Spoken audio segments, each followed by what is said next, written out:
what is the work and how does it work? Okay, so the work is a way to identify and question all the thoughts that cause you stress or suffering in your world. And the way it works is to simply identify a situation in which you're believing a thought. And when you're believing that thought, to question it using the 4 questions and the turnaround of the work. And just simply put, the 4 questions are: is it true? And then to go in for the answer. Can you absolutely know it's true? How do you react when you believe that thought? And who would you be without that thought? And then to turn it around. And then in turning it around, there are 3 possibilities. There's to yourself, the person you're judging, and then the direct opposite of the thought. And it is so simple that when the mind sees that it's responsible for its own suffering, you can find your own freedom. And you don't have to rely on anyone to free you. The mind sees itself and then relaxes and can let go of the thought that's causing its pain and confusion. And to remember, the work is a process. So if you do it once or twice or 3 times or maybe 20 times, and it allows you to come back to your home, to itself. It allows you to find internal freedom. So first, you can get a lot more information, and there are incredible amount of resources on Byron Katie's website, and it's called the www.thework.com. And there's a little button that says download, and you can download a worksheet, you can download something around emotions, you can download something as one belief at a time. Just an enormous amount of resources to help you do the work, stay in the work, and get started immediately. And for me, if you want to contact me and are interested in working with me, I can be contacted at people-solutions.org. And that's the best place to get me through my website. And on Byron's Katie website, everything is free. All the resources to get started doing the work is free. In the work, we also look for a specific moment in time, a situation in which you start to believe that thought. So The situation is I'm saying something and then she speaks, as I'm speaking, she speaks over me, interrupts. okay, and then you believe that she's not listening to you. Yes, that's true. So in that situation, can you absolutely, well, can you know it's true she's not listening to you? Yes, So in that same situation with nothing changed, she's not listening to you. Can you absolutely know it's true she's not listening to you?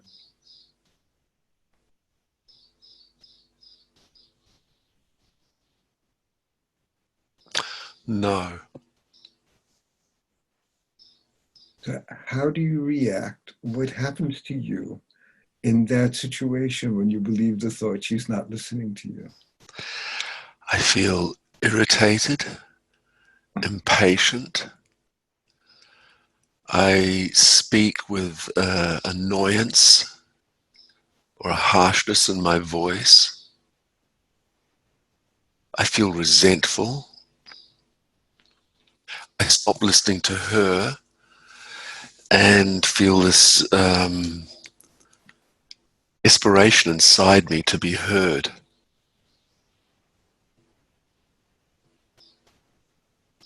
And any other way you react in that situation that you notice? I carry, what I notice is I carry a wound. I feel wounded inside, and I carry that with me. So I'm closed to her. I stay closed. Okay. And so for everybody who's listening and watching, you might notice that Vali has gone in to find the answer. So the work is meditation. It's a way to get quiet and be still and witness that scene from now and going back into the past and looking so that you can see how you responded or reacted in that situation. So, in that same situation with nothing changed, who would you be if you couldn't possibly believe the thought that she doesn't listen to you? So if I'm not thinking the thought she doesn't listen to me and she's doing what she's doing, I notice there's a space inside me. I'm quiet and I'm hearing what she's saying. And I notice that I don't have to say anything. I'm just hearing what she's saying. And I feel very quiet. And also, I feel much more understanding that this is her personality, her conditioning. And I don't take it personally. I can see that that's hers, so it's not an issue for me. And I also notice I can even smile about it, actually. It's interesting. So again, so everybody who's watching this, to notice that Vali went in and actually let the answer find him. So again, the work is meditation. The work is to be silent and let the mind be shown from that situation what's changed or what's different without the thought. So in that situation, Vali, I'm going to ask you to turn the thought around. So there are 3 turnarounds, and one is to yourself. So what would a turnaround be for you? I don't listen to me. And that's true. I'm not hearing all the negative, harsh chatter that's going on in my head. I'm just so lost in my focus on her, I'm not hearing what I'm doing, which isn't working for me, which is reacting, blaming, resentful. So I'm not paying attention to that. I'm not listening to that. Thank you. And can you find another turnaround? And in the turnarounds, when you're looking for the turnarounds, it's beneficial to give 3 specific ways in which that turnaround is as true or truer in that situation. If I turn it around to her, I'm not listening to her. Well, I'm not hearing at all what she's saying in that moment. I'm just reacting. So I'm not listening to what she's saying.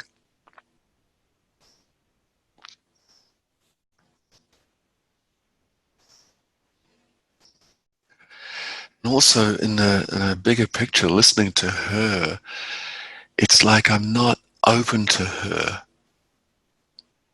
I'm not there as a listener. Not to just what she's saying, but to who she is.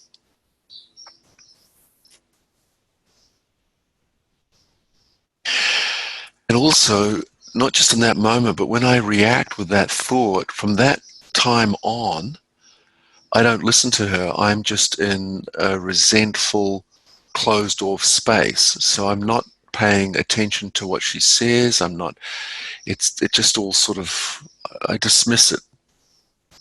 It all goes by.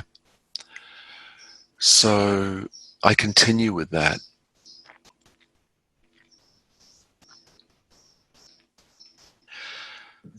And the opposite, she does listen to me.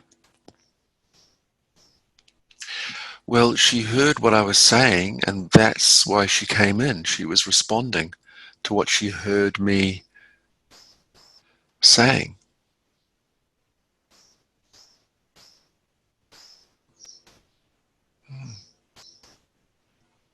And how else does she listen to you?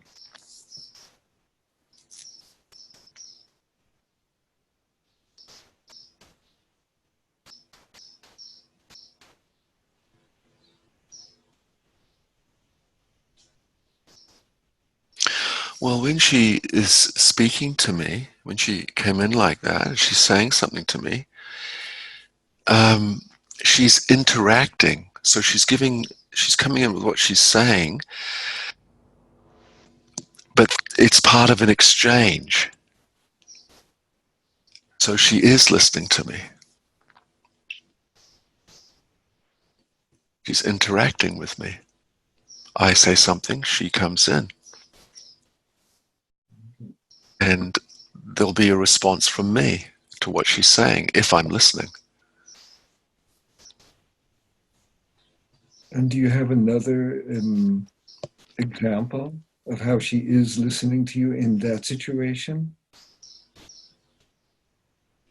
I don't know if I've said this before, but what she's responding to is something that she's heard me say in that moment.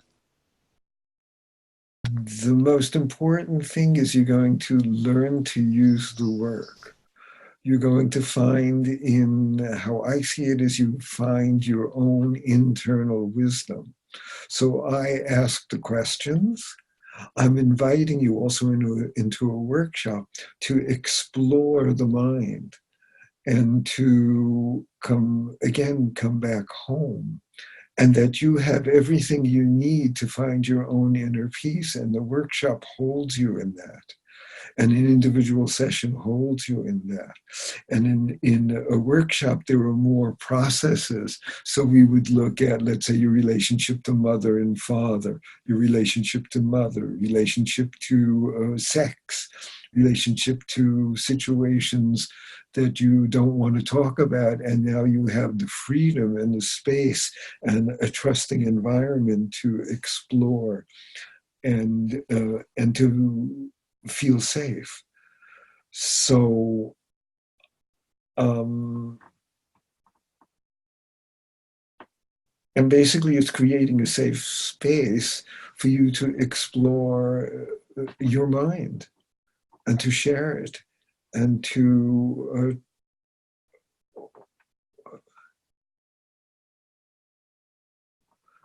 the only thing that comes up for me is I don't know another way that is so direct into exploring what causes your suffering.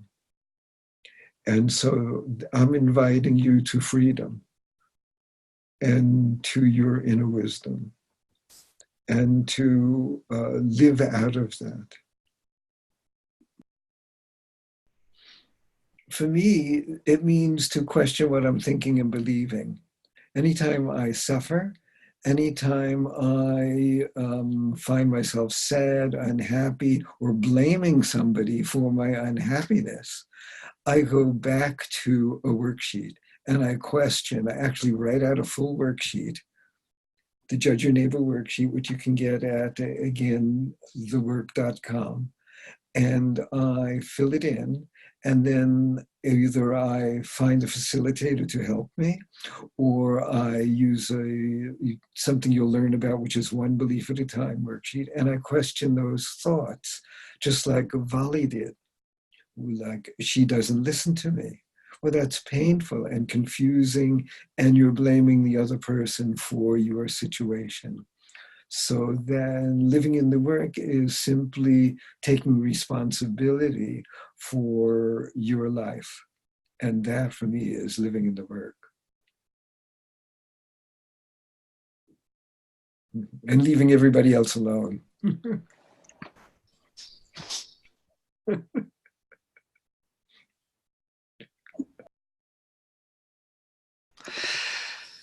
Can the work with like any problem?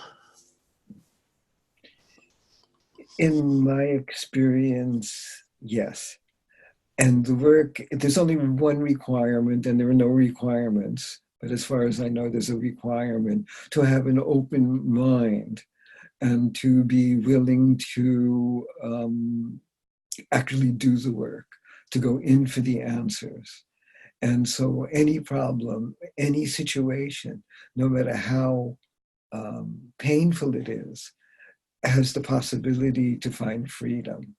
And for myself, I always say, you know, the work I can go, I have the work, so I can go to hell and back, and know I'm going to come out as a different, kinder, more loving person.